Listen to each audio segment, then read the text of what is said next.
ಎಲ್ಲರಿಗೂ ನಮಸ್ಕಾರ. ಇವತ್ತಿನ ರೆಸಿಪಿ ಬಹಳ ಸಿಂಪಲ್ ಆದ ರೆಸಿಪಿ, ಬಟ್ ಬಹಳ ಆರೋಗ್ಯಕರವಾದದ್ದು. ಸ್ಪ್ರಿಂಗ್ ಆನಿಯನನ್ನು ಬಳಸಿ ನಾನಿವತ್ತು ಈರುಳ್ಳಿ ರೈಸ್ ಮಾಡಿದ್ದೇನೆ. ಅಂದರೆ ಆ್ಯಕ್ಚುಲಿ ಅದು ಸ್ಪ್ರಿಂಗ್ ಆನಿಯನ್ನಲ್ಲಿ ಬಳಸಿ ಮಾಡುವಂಥದ್ದಲ್ಲ. ನನ್ನ ಅಮ್ಮ ಅಥವಾ ಅಜ್ಜಿಯೆಲ್ಲ ಮಾಡ್ತಿದ್ದೆ. ಅದು ಖಾಲಿ ಆನಿಯನನ್ನು ಬಳಸಿ ಈ ಹೆಚ್ಚಾಗಿ ಬಾಣಂತಿಯರಿಗೆ ಈ ಅನ್ನ ತಿಂದು ತಿಂದು ಸಾಕಾದಾಗ ಈ ನೀರುಳ್ಳಿಯನ್ನು ಕಟ್ ಮಾಡಿ ಅದನ್ನು ತುಪ್ಪದಲ್ಲಿ ಹುರಿದು ಇದನ್ನು ಮಾಡ್ತಿದ್ದರು.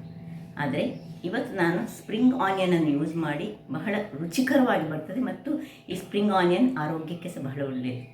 ಹಾಗಾದರೆ ಯಾರೆಲ್ಲ ನನ್ನ ಚಾನಲನ್ನು ನೋಡ್ತಿದ್ದೀರಿ, ಯಾರೆಲ್ಲ ಇನ್ನೂ ಸಬ್ಸ್ಕ್ರೈಬ್ ಮಾಡಿಲ್ಲ, ದಯವಿಟ್ಟು ಸಬ್ಸ್ಕ್ರೈಬ್ ಮಾಡಿ ಸಪೋರ್ಟ್ ಮಾಡಿ ಅಂತ ಹೇಳುತ್ತಾ, ಕೇವಲ ಒಂದು ಅನ್ನ ಮಾಡಿಟ್ಟದಿದ್ದರೆ ಸಾಕು, ಕ್ವಿಕ್ಕಾಗಿ ಮಾಡುವಂತಹ ರೆಸಿಪಿಯನ್ನು ಹೇಗೆ ಮಾಡುವುದನ್ನು ನೋಡೋಣ. ನಮಸ್ತೆ ಮಿತ್ರರೇ, ಇವತ್ತು ಆನಿಯನ್ ರೈಸ್ ಮಾಡೋಣ. ಅದು ಸಹ ಮಾರ್ನಿಂಗ್ ಬ್ರೇಕ್ಫಾಸ್ಟಿಗೆ ಸಹ ಬಹಳ ಚೆನ್ನಾಗಿ ಬರ್ತದೆ, ಅಥವಾ ಮಧ್ಯಾಹ್ನ ಲಂಚಿನ ಹೊತ್ತಲ್ಲಿ ಸಹ ನಾವು ಯೂಸ್ ಮಾಡ್ಕೊಳ್ಬೋದು. ಇಲ್ಲಿ ನೋಡಿ, ಸ್ವಲ್ಪ ಸ್ಪ್ರಿಂಗ್ ಆನಿಯನ್ ಉಂಟು. ಸ್ಪ್ರಿಂಗ್ ಆನಿಯನ್ ಇಲ್ಲದಿದ್ದರೆ ಖಾಲಿ ಒಂದು 2-3 ಆನಿಯನ್ ಇದ್ದರೆ ಸಹ ಅದರಲ್ಲಿ ಸಹ ನಡೀತದೆ. ಈಗ ನನ್ನ ಹತ್ರ ಸ್ಪ್ರಿಂಗ್ ಆನಿಯನ್ ಉಂಟು ನೋಡಿ. ಅದನ್ನು ಮೊದಲಿಗೆ ನಾವೇನು ಮಾಡುವ, ಅಕ್ಕಿಯಿಂದ ಅನ್ನ ಮಾಡಿಟ್ಕೊಳ್ಳೋಣ. ನೋಡಿ, 1 ಗ್ಲಾಸ್ ಅಕ್ಕಿ ತೆಗೆದುಕೊಂಡಿದ್ದೇನೆ. ಇದನ್ನು 3 ಬಾರಿ ಚೆನ್ನಾಗಿ ತೊಳೆದುಕೊಂಡು ಮತ್ತೆ ಇದನ್ನು ಅನ್ನ ಮಾಡಿಕೊಳ್ಳೋಣ. ಈಗ 1 ಲೋಟ ಅಕ್ಕಿಗೆ 2 ಲೋಟದಷ್ಟು ನೀರನ್ನು ಹಾಕ್ಕೊಂಡು ನಾನು ಇದಕ್ಕೆ ಸ್ವಲ್ಪ ಉಪ್ಪು ಹಾಗೂ 1 ಚಮಚದಷ್ಟು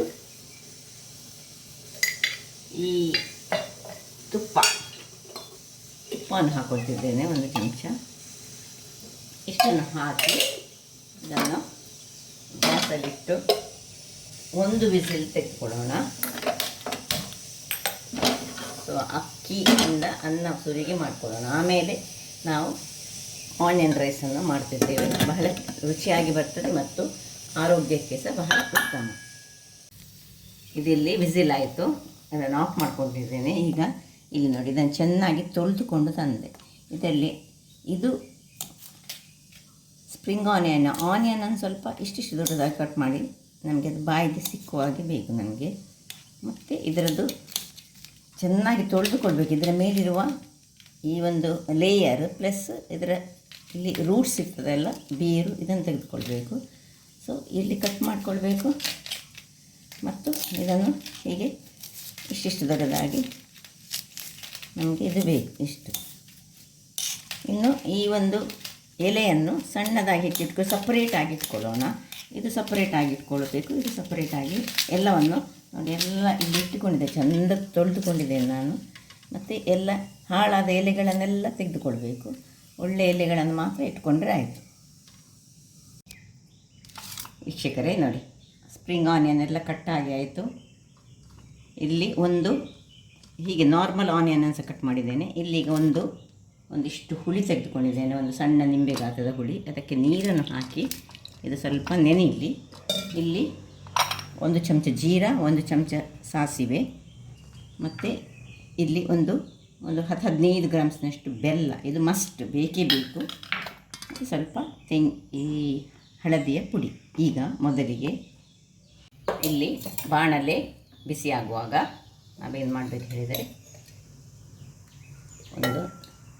4 ಚಮಚದಷ್ಟು ತೆಂಗಿನ ಎಣ್ಣೆ, ಸಣ್ಣ ಚಮಚದಲ್ಲಿ 4 ಚಮಚದಷ್ಟು ತೆಂಗಿನ ಎಣ್ಣೆ ಹಾಕಿದರೆ ಆಯಿತು. ಎಣ್ಣೆ ಬಿಸಿಯಾಗುವಾಗ ಅದಕ್ಕೆ ಸಾಸಿವೆ ಮತ್ತು ಜೀರಿಗೆ ಎರಡನ್ನು ಸಹ ಒಟ್ಟಿಗೆ ಹಾಕೊಳ್ಳೋಣ. ಇನ್ನು ಅದು ಒಡೆಯುವಾಗ ನೋಡಿ, ಕರಿಬೇವಿನ ಸೊಪ್ಪನ್ನು ಸ್ವಲ್ಪ ಹೀಗೆ ಹಾಕೊಳ್ಳೋಣ. ಇನ್ನು ಈ ನೀರುಳ್ಳಿ ಏನು ಕಟ್ ಮಾಡಿದ್ದೇವೆ, ಇದರಲ್ಲಿ ಸ್ಪ್ರಿಂಗ್ ಆನಿಯನ್ ಮತ್ತೆ ಹಾಕೊಳ್ಳೋದು. ಇನ್ನೊಂದು ನೀರುಳ್ಳಿಯನ್ನು ಕಟ್ ಮಾಡಿ ಇಟ್ಕೊಂಡಿದ್ದೇನೆ ನೋಡಿ. ಆ ನೀರುಳ್ಳಿಯನ್ನು ಸಣ್ಣದಾಗಿ, ಸ್ವಲ್ಪ ದೊಡ್ಡದಾಗಿದ್ದದನ್ನು ತುರಿಗೆ ಹಾಕ್ಕೊಳ್ತೇನೆ. ಅದು ಸ್ವಲ್ಪ ಬಾಡಿದ ಮೇಲೆ ಈ ಸ್ಪ್ರಿಂಗ್ ಈ ಆನಿಯನನ್ನು ಹಾಕೊಳ್ಳೋದು. ಸ್ವಲ್ಪ ಇದು ಬಾಡಲಿ. ಇಷ್ಟೇ ಕಡೆ ನೋಡಿ, ಇದಿಷ್ಟು ಬಾಡುವಾಗ ಈ ಎಲ್ಲ ಸ್ಪ್ರಿಂಗ್ ಆನಿಯನನ್ನು ಅದರ ಎಲೆಗಳ ಒಟ್ಟಿಗೆ ಹಾಕ್ಕೊಂಡು ಅರ್ಧ ಎಲೆಯನ್ನು ಹಾಗೆ ಬಿಟ್ಟುಕೊಳ್ತೇನೆ. ಅದು ಸ್ವಲ್ಪ ಮತ್ತೆ ಹಾಕ್ಕೊಳ್ಬೇಕು ಮೇಲೆಲ್ಲ ಹಾಕಲಿಕ್ಕೆ.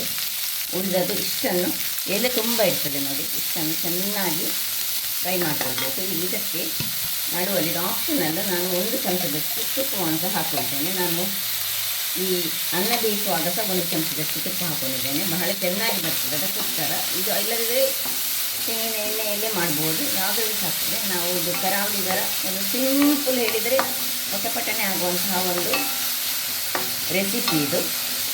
ಬಹಳ ಚೆನ್ನಾಗಿ ಸಹ ಬರ್ತದೆ. ಒಳ್ಳೆ ಬಾಡಿಕೊಳ್ಬೇಕು. ಬಾಡುವಷ್ಟು ಹೊತ್ತು ನಾವು ಇದನ್ನು ಸ್ವಲ್ಪ ಫ್ರೈ ಮಾಡ್ಕೊಳ್ಳೋಣ. ಹಾಗೆ ಇಷ್ಟು ಬಾಡುವಾಗ ನಾವೀಗ ಉಪ್ಪು, ರುಚಿಗೆ ತಕ್ಕಷ್ಟು ಉಪ್ಪು ಸ್ವಲ್ಪ ಹಾಕ್ಕೊಳ್ಳೋಣ. ಯಾಕೆ ಹೇಳಿದರೆ ಆಲ್ರೆಡಿ ಅನ್ನಕ್ಕೆ ಉಪ್ಪನ್ನು ಹಾಕ್ಕೊಂಡಿದ್ದೇವೆ ನಾವು. ಇನ್ನು ಸ್ವಲ್ಪ ಹಳದಿಯ ಪುಡಿ,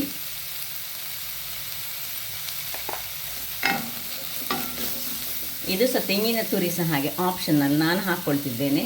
ಇದು ಬೇಕಂತಿಲ್ಲ, ಬೇಕಿದ್ದರೆ ಮಾತ್ರ ಹಾಕ್ಕೊಳ್ಳಿ. ಇದು ಕೆಲವರು ಹಾಕ್ಕೊಳ್ಳೋದಿಲ್ಲ, ಕೆಲವರು ಹಾಕ್ಕೊಳ್ತಾರೆ. ಸೊ ಸ್ವಲ್ಪ ತೆಂಗಿನ ತುರಿ, ಸ್ವಲ್ಪ ಬೆಲ್ಲ,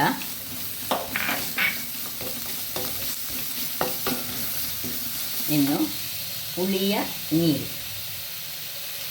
ಹುಳಿಯನ್ನು ಚೆನ್ನಾಗಿ ಕಿವುಚಿ ಈ ಬೆಲ್ಲ ಬೇಡದಿದ್ದರೆ ನೀವು ಸ್ಕಿಪ್ ಮಾಡ್ಬೋದು. ಆದರೆ ಬೆಲ್ಲ ಹುಳಿ ಖಾರದೊಟ್ಟಿಗೆ ನಮಗೆ ಅದು ಬಹಳ ಚೆನ್ನಾಗಿ ಬರ್ತದೆ.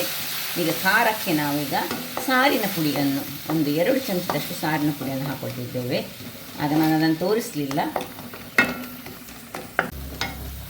2 ಚಮಚ. ನಿಮ್ಮ ಹತ್ರ ಖಾರದ ಪುಡಿ, ಈ ಮಾಡಿಟ್ಟಂತಹ ಸಾಂಬಾರು ಪುಡಿ, ಸಾರಿನ ಪುಡಿ ಇರದಿದ್ದರೆ ನೀವು ಅಚ್ಚ ಖಾರದ ಪುಡಿ ಮತ್ತು ಕೊತ್ತಂಬರಿ ಪುಡಿ ಮತ್ತು ಜೀರ ಪುಡಿ, ಈ 3 ಅಚ್ಚ ಖಾರದ ಪುಡಿ 1.5 ಚಮಚ ಆದರೆ ಜೀರ ಪುಡಿ ಅರ್ಧ ಚಮಚ ಮತ್ತು ಕೊತ್ತಂಬರಿ ಪುಡಿ 1 ಚಮಚ, ಇಷ್ಟನ್ನು ಹಾಕಿ ಸಾಕ್ತದೆ.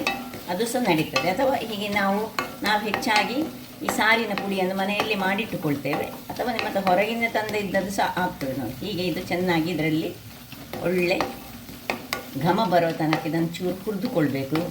ಉಪ್ಪು ಹುಳಿ ಖಾರ ಹೇಳಿದೆಲ್ಲ ನಾನು. ಇದು ಚೆನ್ನಾಗಿ ಇದರಲ್ಲಿ ಮಿಕ್ಸ್ ಆದರೆ ಒಂದು ಪರಿಮಳ ನೋಡಿ. ಈಗಲೇ ಆನಿಯನ್ನು ಫ್ರೈ ಆಗುವಾಗ ಅದರ ಪರಿಮಳವೇ ಬಹಳ ಚೆನ್ನಾಗಿ ಬರ್ತದೆ. ಚೆನ್ನಾಗಿ 1 ನಿಮಿಷಗಳ ಕಾಲ ನಾನು ಹೀಗೆ ಫ್ರೈ ಮಾಡ್ಕೊಳ್ತೇನೆ. ವೀಕ್ಷಕರೇ, ಇಲ್ಲಿ ನೋಡಿ ಆಯಿತು. 1 ನಿಮಿಷ ಇದನ್ನು ಹುರಿದುಕೊಂಡೆ. ಈಗಲೇ ಘಮ್ಮ ಪರಿಮಳ. ಈಗ ಕೊನೆಯದಾಗಿ ಇದರಲ್ಲಿ ಈ ಒಂದು ಉಳಿದಿಟ್ಟಂತಹ ಜಸ್ಟ್ ಸ್ಪ್ರಿಂಗ್ ಆನಿಯನ್ ಎಲೆಯನ್ನು ಇದರಲ್ಲಿ ಹಾಕಿ, ಇನ್ನು ಇಲ್ಲಿ ಅನ್ನ ರೆಡಿ ಮಾಡಿಕೊಂಡ ಅನ್ನ ಉಂಟಲ್ಲ, ಈ ಅನ್ನವನ್ನು ಅದಕ್ಕೆ ಹಾಕೊಳ್ಳೋಣ.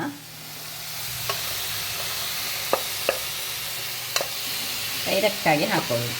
ಇದನ್ನು ಮಧ್ಯಾಹ್ನ ಊಟದ ಹೊತ್ತಿಗೆ ಸಹ ಯೂಸ್ ಮಾಡ್ಕೊಳ್ಬೋದು, ಬೆಳಿಗ್ಗೆ ಬ್ರೇಕ್ಫಾಸ್ಟಾಗಿ ಸಹ ಮಾಡ್ಬೋದು, ಅಥವಾ ಲಂಚ್ ಬಾಕ್ಸಿಗೆ ಮಕ್ಕಳಿಗೆಲ್ಲ ಹೀಗೆ ಕೊಟ್ಟರೆ ಬಹಳ ಒಳ್ಳೆಯದು. ಇಲ್ಲಿ ಬೇಕಿದ್ದರೆ ನಾವು ಒಗ್ಗರಣೆ ಇಡುವಾಗ ಉದ್ದಿನಬೇಳೆ, ಕಡಲೆಬೇಳೆ, ಶೇಂಗಾ ಬೀಜ ಅದನ್ನು ಸಹ ಹಾಕಿದರೆ ಆಗ್ತದೆ. ಆದರೆ ನಮಗೆ ಇವತ್ತು ಆನಿಯನ್ನ ಫ್ಲೇವರೇ ಬೇಕಂತ ಇದ್ದರೆ ಈ ರೀತಿಯಾಗಿ ಮಾಡಿದರೆ ಆಗ್ತದೆ.